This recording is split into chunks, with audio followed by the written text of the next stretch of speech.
أعوذ بالله من الشيطان الرجيم. بسم الله الرحمن الرحيم. السلام عليكم ورحمة الله وبركاته. هذا إن شاء الله وحان قلينا إن سمينو أما install قرينو dependencies أما package كا وحان استعمال دونا إن شاء الله ميدانيتي ميدانا استعمالنا إن شاء الله. هذا وحا يلو terminal كا horta waxaan insha allah dhahayaa npm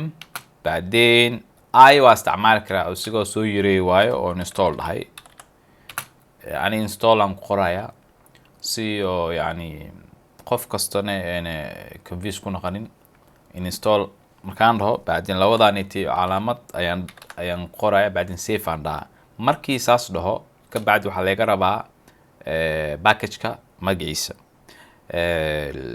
package-ka way badan yahay midda aan oo magaciisa aan soo gashanayo midaan nano id la jiro package ah ma ku xirno inta daa ku qorto xataa ma ku xirno hadaarid waxa sameey kartaa meeshaan xataa gali kartaa meeshaan daar waa gali kartaa package-ka magaca nano id inta xataa waa dhigi kartaa so I hope inuu qalad jirin inta aan dhaho waxaa ii soo baxay okay meeshaan waa iga diiday inaan inta ku qoro npm okay clear aan dhaho so npm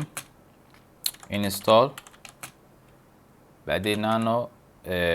nano id بعدين save marka waxaan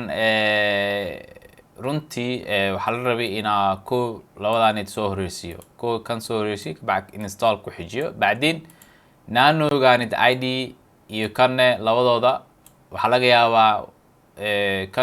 kanaan soo horeysiin karaa ama package-ka oo magaca oo aan rabo waa yani gadaal waan ka dhigi karaa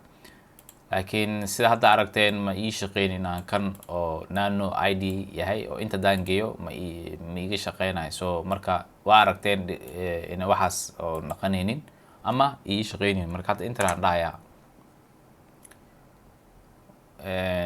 waxaad aragteen inuu ii galay haddana waxaa aragteen nano id oo dependencies-ka meesha wax live waa kana meesha aan sheegayo meesha oo important yahay oo muhiimka yahay package-kan wuxuu ii cadeynayaa application-ka aan dhisayo la-aantiisa inuu ku shaqeynaynin oo ii cadeynayaa just caadi ahaan hadduu qof kale xitaa aad siisid magaciisa package json-kan oo github kusoo down gareeyo so wuxuu ogaanayaa waxyaasha oo application-ka oo ka shaqeysiinayo ama uu isticmaashay inay tahay la-aantiisa inuu ka shaqeey karin kan inay tahay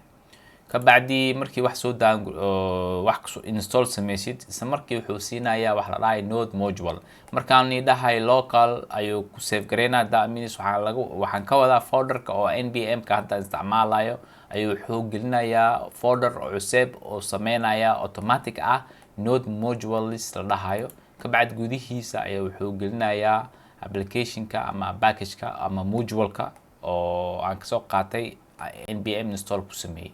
so marka mid kaleed ayaan waxaan eegaynaa oo hadda midaan waa ujeedaan dependencies-ka ku qoran midda kaleete oo mathalan oo develop oo dependencies develop kala dhahayo oona muhiimka ahayn laakiin aniga ahaan rabo inaa markii wax rabo inaan wax iga shaqeeyo ama aan ku sameeyo ii fududeeyo waa badan yihiin horta package-yaal badan waaye mid ka mid ah ayaan gashanayaa oo runtii ii fududeynaa waxyaal qaarkiisa laakiin kaas mari inaan waxyaal badan ka sharxo package-kaas maxaa loogu talagalay waxaasiti any packet ayaan gelinayaa laakiin package-kaasiti ma ku xirno application-ka aan dhisahay inay laazim ku xirno inuu adiga ama qof kale inuu soo down gareeyo preference-kaada oo yani adiga aad jeceshahay waaye sida haddaa maqasheen webpack iyo waxyaal qaar ka mid ah way badan yihiin application-yaal badanaa jiro marka midaan ka mid waxaa waaye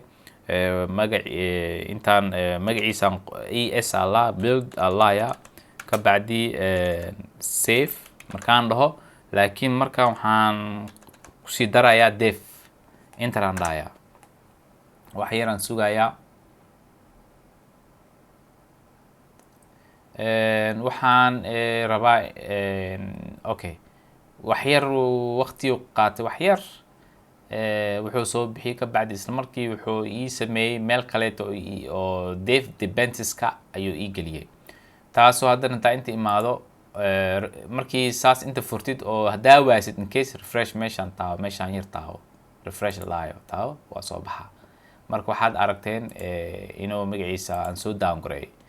okay waxaa jiro markii oo in case مثلا waxaa laga yaabaa application kaleete ayaa rabaa oo la-aantiis oo applicationka aan dhisaayo oo la-aantiis oo samey karin ama oo inay la socoto ayaan soo install sameynaya npm ay markaan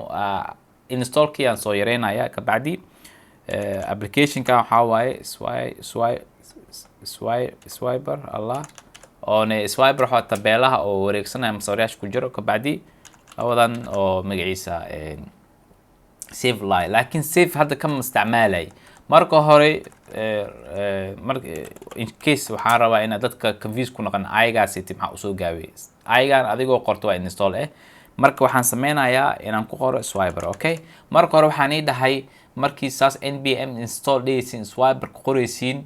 ku qorinaan ii dhahay marka hore npm-ka waqtigii hore oo oldiga waqtiyaasha oldiga ahay npm haddaa saas ku qortid يعني wuxuu sameynaya wuxuu install gareynaya package-kaaniti intuu gelinayaa laakiin package json kan magacaan hadda aan sida hadda waxyaashan nooga galaayo ma nooga galaayo laakiin hadda waxay sameeyaan update sameeyeen mar kasto oo hadda saas ku qortid caadahan ku qortid oo even xataa sida hadda aan ku qornay sida dependencies-ka oo hadda kasoo qabo oo markaan sameynayno laba safe inaan dhahno waay saas aan dhahno oo intuu noo galaayo meesha dependency-ka hadda muu bandid hadda waxaas ku qorin oo keligii saas yahay inta dhahdid meesha wuxuu galaya dependencies-ka oo galaya midda meesha dependencies-ka oo galaya so marka laakiin badnaan waxaa fiican always markii waxa install gareynaysa check garee meesha ku gala fiiri haddana waxaan geliyey labo oo dependencies-ka ah mid nano id la iyo mid swiper la iyo midna dave dependencies la dhahayo marka hadda waxaan rabaa wax waa geliyey si wax la install gareeya hadda ni tusiyey insha Allah cashirkan waan soo xiraa kabacdi cashir kaleed waxaan ni tusnaa sida oo loo remove gareeyo in case hadii oo magaciisa rabin waxyaal qaarkiisa aad ugu talagalin inaad gashatid إن شاء الله خير. أنا رجينا. السلام عليكم ورحمة الله وبركاته.